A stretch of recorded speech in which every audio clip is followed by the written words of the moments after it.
soft like flower do. Sure, I know that your stem has a story. Melodies seem to form inside of you.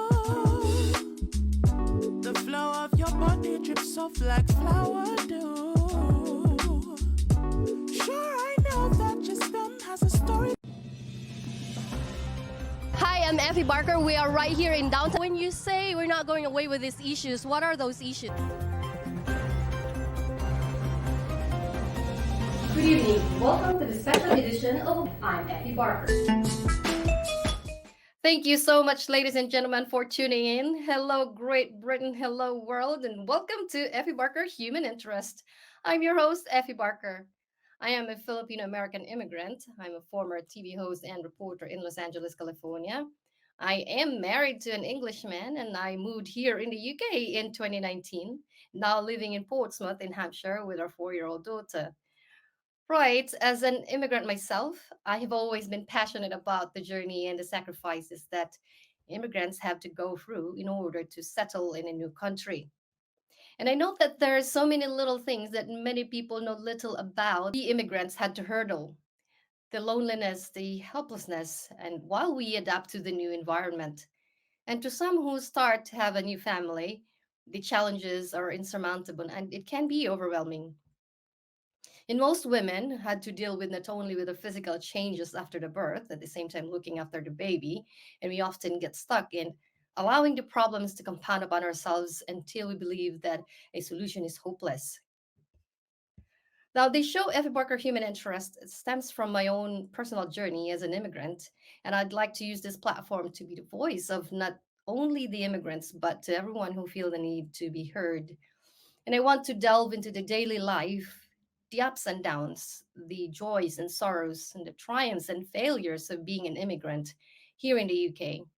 And it is my desire that people will have a full grasp of the life of the immigrants and to inspire them to be more compassionate and understanding. Right. Good morning, good afternoon, and good evening, all, wherever you are in the world. Welcome. Wow, what's an exciting day because I will be talking to an American immigrant whom I had the pleasure to meet in London last year at a meetup for Americans here in the UK. She moved here in the UK in January 2021 after she met a what she called a cute English guy who asked her to dance at a friend's 50th birthday party back in 2016. Now, there's a little bit of a twist and turns of her journey almost immediately after her arrival and on a spouse visa just over 3 years ago. She is originally from Topanga Canyon in California, where I come from as well. Currently, she works at a large energy company here in the UK. She currently lives in Reading and she hopes to move to Scotland. Hopefully, that'll be soon. Let us all welcome the woman of the hour, Ruth Lundi. Let me put her in. Let me do this. Hello, Ruth. Good Hi, morning. Good Abby. afternoon. How are you? Nice to see you again. Good. Thank you. Great to see you again. A bit virtual today. Mhm. All right. Just as I have explaining to them earlier, a little bit of info about yourself. So, in your own words, would you kind to, on top of what I've already mentioned, who is Oh Ruth my Lund? goodness. Oh, I don't even know where to start, actually. My name's Ruth. I have been in the UK for just over 3 years now. I lived in Los Angeles, California, is where I consider myself to be from. But just prior to moving here, I lived in the Midwest in Wisconsin because my adult children lived there as well. So I have owned my own business for many years in the States. Met a guy, came over, and here I am today with a whole lot of other stuff in between that and the beginning and the end of the story. So Right. Yeah, great. So you said you were in Wisconsin. Were you working in Wisconsin or are you just visiting there or no, okay. I anticipated moving here at some point. So I went ahead, I sold my business in LA and moved to Wisconsin. My kids lived there, so I wanted to be able to spend some quality time with them before coming over. I wasn't 100% certain that I was going to come over, but I knew that it was probably in the works or in the offing. So I lived there for a couple of years. And yeah, I own my own home. I had a great job. My kids were really close by. I saw them frequently. And so it was great until COVID hit. COVID was right in the middle of that. So that's kind of where the whole thing falls apart, really. Right. So you said you have children. How many children do you have? I have 28-year-old twins that live in Wisconsin right now, Yes. and then I had an older child who would have been 31 or 32 this year, but he passed away of cancer a long Oh, time I'm ago so when he sorry. was a little boy. But so I have three boys. Okay. So you have three now, or two? Just two boys, the Must be twins. two now. Yeah. I see. I see. Okay. What industry were you before? I mean, your business, was it Um, pharmaceutical or what It, is? well, when I was in California, I owned a business called Topanga Office, and we provided administrative, bookkeeping, and accounting services to mainly small businesses. It ended up being a really niche market because small businesses, they don't have a lot of money to hire staff or professionals to do that sort of thing. So we would kind of come in and be a one-stop shop for them and provide all Mhm. these services to them. So, and then when I Wow. moved to Wisconsin, when I decided to move to Wisconsin, I got a real job for a commercial construction company where I was the contract administrator and accounts payable and did that for a high end construction company. Wow. Very interesting. Is this what your field is really? Accounting and Yeah, it kind of morphed into that really. The first 20 years that I was in the workforce, I was in and out of law firms, and I was working, for everything from the ground up to a paralegal, and then I worked, for 7, 8 years for judges in the courthouse. So the base of my experience is all legal, and then it just kind of morphed into, Mm, I see a gap in the market, and I feel it. I see. Well, you're multi-skilled. I've been around a while. It's not my first rodeo. Which is great. You could jump into wherever you're gonna go. You're gonna get a job. Is that really what interested you? Were you more interested with legal, or you more? Is it more fun doing the numbers? Um, I'm a people person by nature, and I'm a helper and a problem solver by nature. And so a lot of the things I was already doing for my friends and family when I got divorced for the second time, Mhm. I either had to go out and get a job or I had to do something to make money. And so I just started charging people for what I was doing for them, kind of on a informal level. Um, Topanga is a suburb of West LA.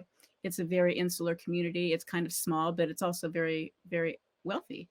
And so news kind of spread like wildfire. Before I knew it, I had too much to do. Before I knew it, I had a staff of 6 and, hundreds of subcontractors. And we were all over the West LA area. Yeah. Very interesting. I've been watching the blog last night, and it says 10 things as signs, 10 signs that a person is intelligent, and one of them says that a problem solver. Yeah, well, I am a problem solver. I can go that far with that. Right. So, were you? How long did you stay in Wisconsin? 2 years.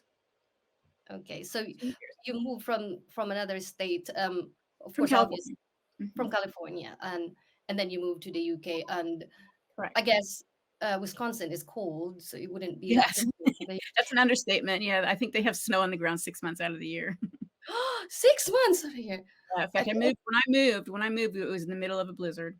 The first week that I lived there, it Mhm. was it was the actual temperature was 30 below zero. The temperature with the wind chill was 60 below zero, and they took pity on me, having just come from 80-degree California, and they took pity on me. And on the worst day, they didn't make me go to the office. So Well, excluding setting aside the weather, what is it that if there's anything that you'd like in Wisconsin? Wisconsin's actually beautiful. I think that the Midwest can be underrated because, I don't know why, but the only reason I moved there was because that's where my kids were. So it didn't Mm, matter to me what part of the country I was going to. My kids were there, and that was the whole point of making the move. mm, The other thing that I really loved about it is the affordability factor. I was able to, as a single woman, to buy my own home. I had my own car. I had a great job. I would have never been able to do that in Los Angeles, not in a million years. So, right.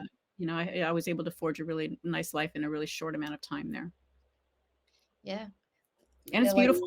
We were right on the Mississippi River. I was in La Crosse, which is right on the river. And, it's a very scenic and a pretty, pretty, pretty place when it's nice. right, I think I've only been to Wisconsin once, and it's only in the border of Chicago. Hmm. It didn't really feel Which is that much. probably not, yeah, it's probably not the nicest area of Wisconsin, no. But the other Yeah. side's pretty Right. So you pretty much really an established person when you were in the States. You had a Oh, house. absolutely. Yeah. Yeah, absolutely. I'd been single for a long time, for probably 10-ish years. So Mm-hmm. that's what you do. I just um, learned learned a lot of lessons. I've been married 3 times now. The first time though, I was married for 23 years. So Mm-hmm. kind of feel I get extra credit for that one. Um, the Yeah. second time I learned a lot. I will never be financially dependent on anybody else ever again. I'll never mingle my finances with anybody again. So it took me a little while to learn those lessons, but I did. So Mm-hmm. so yeah, so I did. I forged a really nice life for myself there in a short amount of time.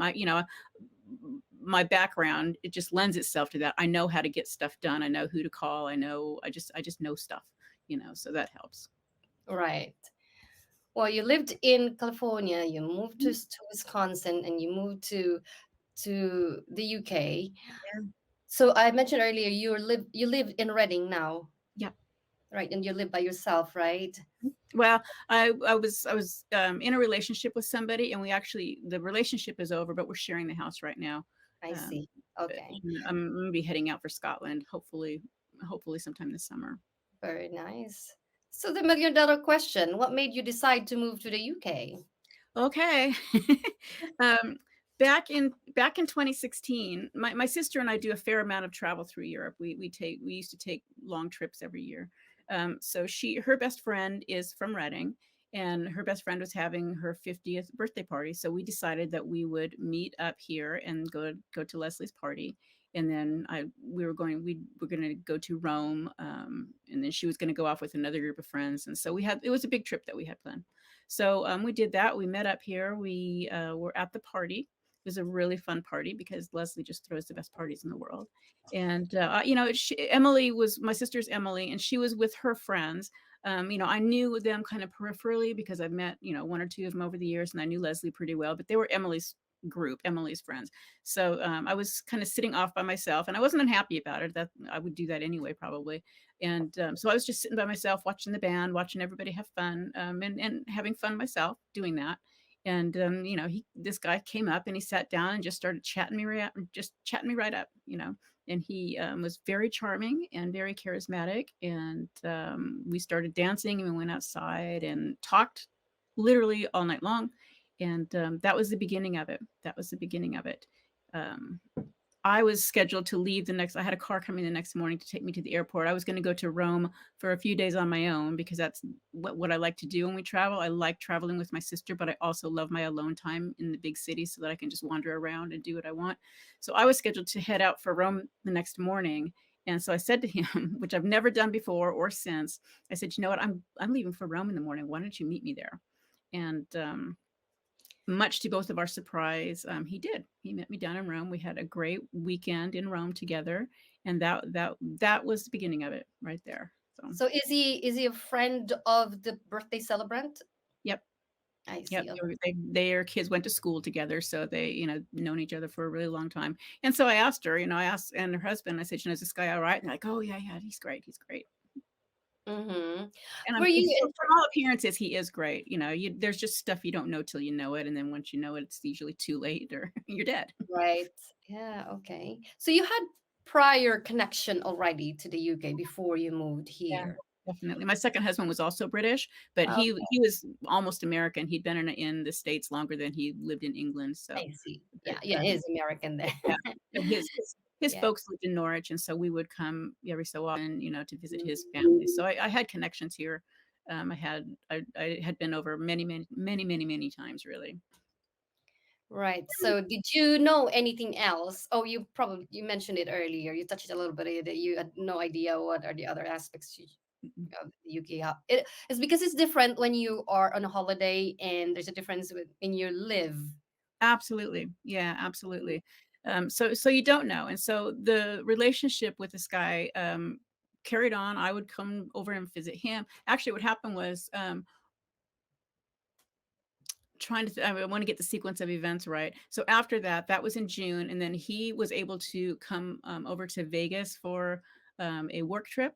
And so we met up in Vegas. We have met up in Chicago, Atlanta, and then of course, obviously over here And so it was kind of a whirlwind, global around not around the world really, but just essentially the States and England. But we did it. We 3 or 4 times a year each. We'd fly back and forth over the years, over a course of a few years. So we did that for a while, and then at one point he said, actually, okay, I'm sorry, I skipped a step. A couple years in, he broke it off, and that was when I decided to sell up and move to Wisconsin. So that was when was that? 16, 18, probably 2018 or 19, something like that. So he had broken up with me. I was heartbroken, and that's when I moved to Wisconsin, bought my house, settled in, and decided that was where I was going to be. That was that. And then the day that I closed on my house, he got back in touch and said, "Oh, I'm really sorry. I was wrong. I was wrong. I was wrong. Let's give it another try." And, I said, "Okay, let's do that." And so we did. And then COVID hit. And so we couldn't actually see each other it was at least a year. But we talked to each other at least 5 times a day. No lie. It was ridiculous. And we'd have our Zoom dinners together, and we'd have dates where we'd dress up on, have, all look nice and made up and everything on Zoom. So we had a nice dinner together. And then he never could come over here because the states didn't open their borders, but finally Britain did. But the rules were really harsh for travel. So you'd have to go over there, quarantine indoors for 2 weeks, and then you were allowed to walk around the block. Nothing was still open. You still couldn't go to the pub or anything like that. All the groceries were still being delivered and everything like that. So it was still really, really tightly locked down, but they were allowing people in and out. When I would fly from Chicago, and on at least 2 or 3 occasions, the British Airways jumbo jet still flew, but there were only like 10 or 15 of us on the plane. So it was just the most eerie thing you can imagine. And so we did that for a while. And then he said, you should just come over here and live with me. It'd be great if we could live together. I said, yeah, that would be amazing. But we looked into it, and there is no I want to live with my boyfriend visa. So you have to, we kind of just, neither one of us wanted to get married, but if we wanted to live together, that was the only way to accomplish that. So, I think you could have done a fiance visa to sponsor him, but then you still have to get married over there. well, yeah, but then I could come over, but I couldn't work. You can't work on a fiance visa. I mean, So, him, was it in the table that he would oh move? no, he had younger kids. His kids were, I want to say 9 and 12 or I something see. at the time. So he had kids here. There was no way. Okay. That was never consideration. It was always going to be me going over. I see. So you met him in 2016, and this went on up until the COVID. So you were just in LDR all this time. Yep. Yep. We were Okay. for at least a year. Yeah, Okay. for at least a year until they opened up the borders. Yeah. And then And then it's, I was able to come over again, mm, and I did. And yeah, so that's when we thought it would be great to live together, and we looked into it, and we couldn't just do that. So the only way to do it was to get married.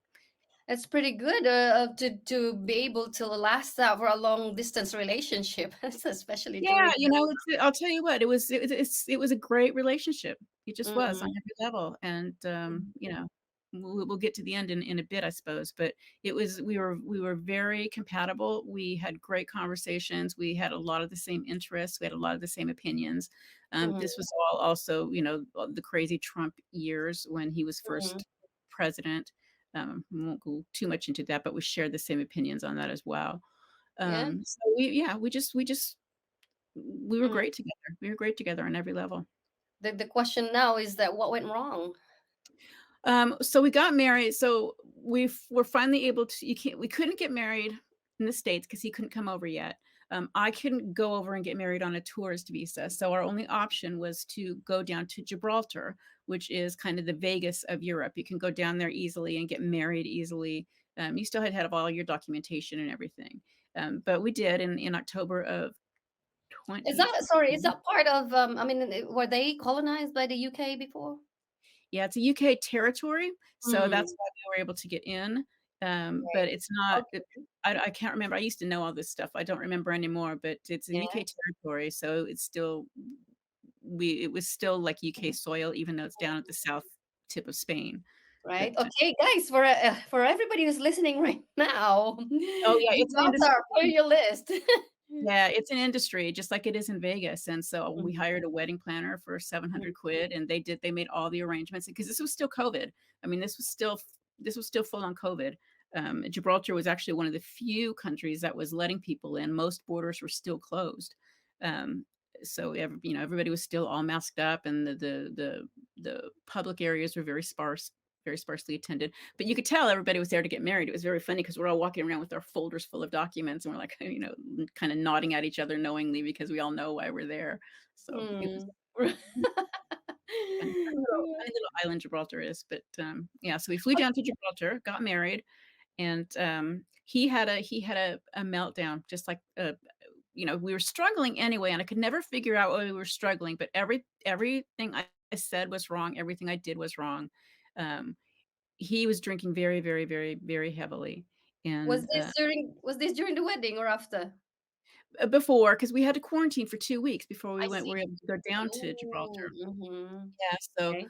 and it had been kinda going that direction. He didn't wanna get married, he had a really horrible divorce and didn't wanna get married again, and I didn't particularly wanna get married again either, but, once we were on that path, we just stubbornly stuck to it. We were just like, "We're gonna do this. It'll be fine once we're married, it'll be fine once we're living together, we'll even out, all this nonsense will stop, we're just really stressed right now." We were stressed because of COVID. I was stressed because here I am, over in the States. So once we got married, we had a few more days together. So he had a full-on meltdown, told me that he wanted an annulment, that it was a mistake, and it was all very What tearful and dramatic. but before that, were you having a second thought at all, or you were just determined to do it? No, I wasn't having second thoughts, and it wasn't that I was determined to do it. It's just I was thinking this was it. We were going to be together, and we were just going through a rough patch because of all these other external forces. And we both acknowledged that we were having a rough time, and we also acknowledged, it'll be better once we're actually together and all this is behind us. So we thought that was going to be the magic pill, right? Being together and not having to travel anymore, and all these logistics were just a nightmare. I mean, planning a wedding is difficult enough, but planning a wedding during COVID, an international wedding, was just it was really I'm amazed that we pulled it off, to be honest. But like I said, I get things done. I know how to do stuff, and so Mhm. I was shining in that process. So he told me that it was a horrible mistake. He wanted an annulment. He screamed at me in the airport. And I've never had any experience with stuff like this before. But he's like, "Well, you have to go get in that line, and I'm going to go get in this line." And I said, "No, Americans can go through the E gates." And he turned around and he goes, "You have a different passport than me." So he was like yelling at me in the airport, which really freaked me out. So I just turned around and went through my gates, and then we met up again at the baggage place. And just didn't speak to each other. So the whole way home, it was in silence and everything. And it was just weird and surreal. And I couldn't figure out what was going on. And he was just really cold.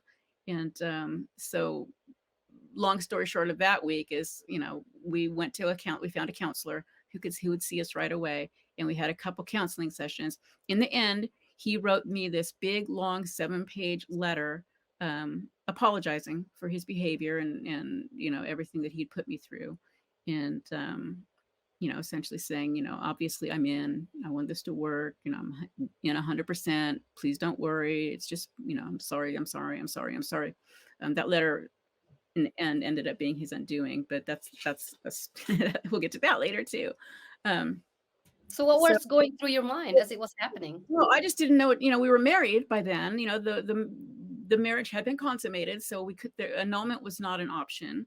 So either way, we were gonna if we're not gonna make it work, we were gonna have to get divorced. But um, you know, so I went home because I still couldn't stay. We hadn't applied for the visa yet. You had to be married before you could apply for the visa. So I had to go home. My house had already sold, so I had to rent an apartment. And then that apartment was horrible. So I was going through my own shit because that apartment was horrible. I couldn't live in it. So I had to break that lease, ended up in a very expensive Airbnb because I had no idea when the visa was going to come through, right? So you're just in this terrible state of limbo, Mhm. and we're fine. We've got, we've got money. We're fine. and all that. So it wasn't even a financial stress or anything. It was just the stress of everything else. It was the stress of the application, which is, as I'm sure you recall, is onerous. And having to provide all this documentation. We each had two other marriages that we had to supply documentation for. And, we're trying to do this. And I had to trying to move my cat over, so there's just all these ridiculous logistics that people don't realize what they're getting themselves into, really. And to me, I just kind of am amazed that anybody actually does it. So, we had all that going on. So I came back to the States. I was going through my own nonsense. His life never changed throughout the whole process. His life never changed. He always just went home and carried on doing what he was doing. Me, on the other hand, I was back in the States selling off everything I own, almost 60 years worth of accumulation of life stuff. You sell what you can. What I couldn't sell, I threw away. So I had a big dumpster out front where I was throwing my life away. Mhm. Ended up, I would ship boxes over and stuff like that. Of course, probably 10 boxes over the course of a few months. Finally, that was October. We got married in October. Finally, at the end of January, the visa was granted. Mhm. So So you moved here. yep, packed everything up, packed the rest of it up in like 3 suitcases, and over I came.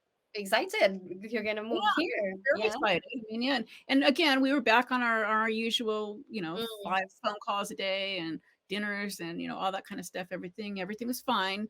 He kind of evened himself out a little bit. Mm. Um, Mm. So he yeah, you got everything. You sorted your house, and you had your visa. Finally, you come here, and that's it. You flew here to live.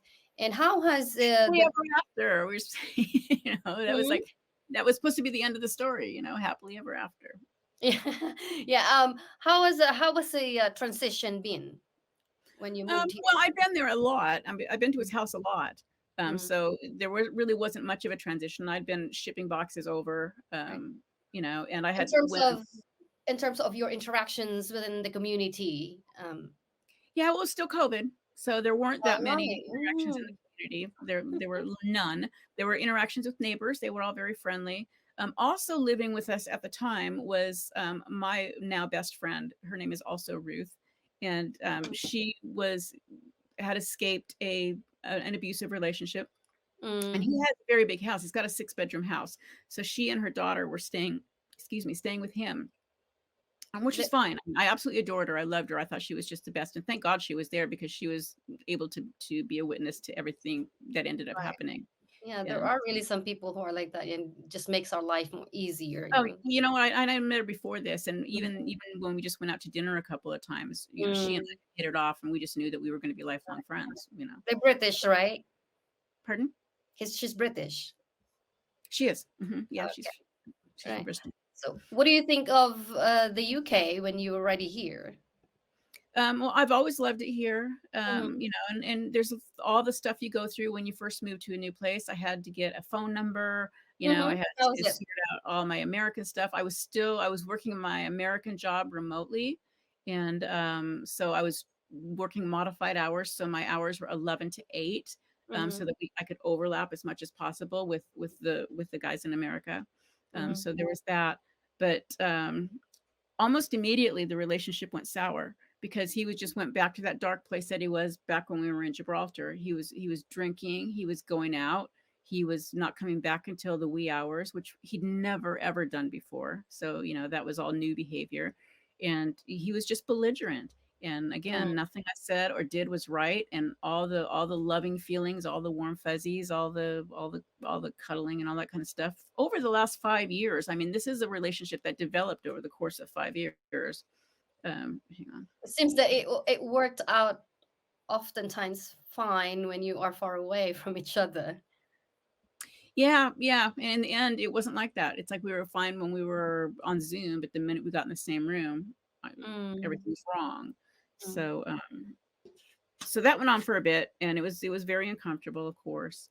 And So, yeah, you said that you had a friend, the British, that had helped you get through those tough times, and that it was lockdown as well when you were here, and there was not much enough of an interactions or adjustments. But when it was reopened, what did you think of the UK, and how has it been in terms of like? Mhm.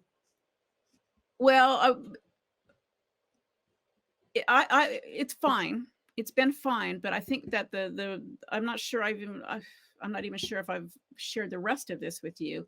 We got in a big fight in March, and Mm. the we he you know he he was drunk, and he was yelling at me and I was yelling at him. It had been simmering all day, and so it had really by the evening reached a peak. I was not drinking; he was drinking. He kind of longish story short, we each had our own office, and then there was like a hallway in the back, and so you could cross each other there. So anyway, I was in his office. He said something to me, so I turned around and slammed the door and turned around to go back into my office, and he came flying along behind me, just like full force. Now I'm 5 feet tall and maybe 120 pounds, and he's 6 foot, at least 6'2", and probably 230, so almost literally twice my size. And so he came up right behind me, and so I turned around and I hit him, Mm. because I didn't know what he was doing. I didn't know what he wanted. He was just like red in the face and chasing me through the house. And so that kind of stopped us both for a second and slowed us down. But I just I just went upstairs and went to bed and didn't think anything of it. 2 days later, the cops showed up and arrested me on suspicion of domestic violence. So I went to jail. I went in the back of the paddy wagon, went to What were jail. you thinking? Oh, I had no idea what to think. It's like, you've got to be kidding me. Um, I had no idea what to think at that point. I couldn't even believe that he'd done it. First of all, I just couldn't believe it. I couldn't believe the situation I suddenly found myself in after being there for 6 weeks. And so they said, do you want to call anybody? I didn't know anybody to call. I couldn't even call my friend Ruth because I didn't know her phone number. They confiscated my phone. They said it was evidence, so they wouldn't give me my phone to get to any of my numbers. And at that point, I felt very, very much like a foreigner, because I was, in the States, I would know exactly who to call and what to do and how to do it. But over here, I had nobody. I had no connections. I had no knowledge of the legal system. Thankfully, it's essentially the same. I was able to ask for an attorney or a solicitor, and he showed up a couple hours later, told me what to do. I told him the story, and he's like, yeah, you're fine. Just tell him the story. Tell him what happened. And I did. And they released me, offered to go arrest him. In his statement, when he had me arrested, he actually admitted that he'd been drinking. And, he essentially told the same story that I did. He just left bits and pieces out. They said, well, why is your husband lying? And I said, he's not lying. He just forgot to tell you this part, and this part, so they let me I go. think, I think at the very minimum, we could call the embassy, I guess. I'm thinking of. But, yeah, we did. I mean, we did. But of course, it Right. was COVID, so nobody was picking up. So, Right. Yeah.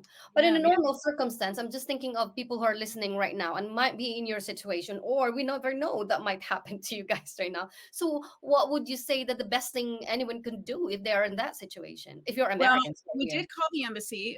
They did offer that. I mean, they were very nice. The everybody, the whole police staff was very, very nice to me, because everybody could see what was really going on. There wasn't a person there who didn't really recognize what was going on for what it was. And so they were all very kind to me. Obviously, you're entitled to a lawyer. You're entitled to a solicitor. So if you find yourself in that position, absolutely ask for one. And here, one of the things overall that I love about the UK is they're very, very much people-centered, right? So almost right from the get-go, they were offering me services and support, and can we call this? Can we call that? Can we do this? Can we do that? And I was pretty flip in that moment, because I was thinking, this is, nothing's going to come of this, because I didn't do anything wrong. It was self-defense. He had grabbed my wrist. I had a mark on my wrist, Were you and crying? Did you cry? no, I wasn't, because I wasn't to that point yet, because it was very much very active. There was a lot going on. And so I was just trying to take it all in, and I, plot my next move, because that's what that's how I So you get still shit have done. some presence of mind. Yeah. Oh yeah. Yeah. And I'm not unfamiliar with the law or the legal system or that sort of thing. So I think that anybody, if I didn't have that experience behind me, I probably would have been a little more scared Yeah, than I you was. worked in the legal before, Yeah. right? Yeah. Yes. I have a big legal background. So, um, Even if so it isn't about family law, you still just a right. pretty basic. What could someone do? Yeah. So long story short, they let me go. But when they let you go, he decided I was not allowed to go back to the house. Right. So they let me go. It was like 7:30. This was in March. It was pitch black, raining and cold. And they're like, okay, bye. I had no way to get anywhere. I had no one to call. My American employer had no idea where I was. I just suddenly, for the first time ever, didn't show up and didn't call anybody. Um, so they gave me my phone back. I was able to get a hold of Ruth, and she came and got me. And that's where I stayed. I ended up living with her for a couple of months because he Mm. wouldn't let me go back to the house, which he's not allowed to do. But he did it, and I didn't argue. So he did allow us to go over and get my stuff. So I rented a little van and we went and got my stuff and brought it all over to Ruth's little house and crammed everything in her second room. Had my cat, went and got the cat and everything. And yeah, so I ended up living with her for a few months. And then, And that's when it sunk in to you. And yeah, well, that's when I thought, now what? I literally spent every cent I had getting here, right? I had no financial resources left. I mean, I was still working, but that was just my paycheck. That's not going to pay for an immigration solicitor. That's not going to pay for a criminal solicitor. That's not going to pay for a family solicitor. There's all this stuff I had to pay for now that I didn't really have the money to pay for. And so I did a GoFundMe for myself, and put it up on Facebook for my friends, my former clients. Again, I was embarrassed in one way, but in another way, it's like I didn't do this. This isn't my fault. I didn't do anything wrong. And so because of that, I was able to hire all those solicitors. I could put a deposit down on a flat, and I started with nothing. I had to literally furnish this. I had to buy silverware and towels and sheets and a bed, and I had to buy all that stuff from scratch. So luckily, I have very supportive and in many cases wealthy friends and right. family. Well, my family's not wealthy, but my friends were. So, Uh-huh. they kind of Yeah. bailed me out of that short-term situation. So I was able Yeah. to do that. And here I was, I still didn't have any status, right? I had Once the relationship breaks down, they take the visa away. If Mhm. you're here on a spouse The visa and the dependence. relationship breaks down, you got like 60 days to get out of the country. Well, I didn't have anything to go back to. I had sold everything. I sold my job. I sold my car. I sold my house. I had nothing in the bank. So even if I went back, there was nothing I could do. So, oh goodness. So yeah, that's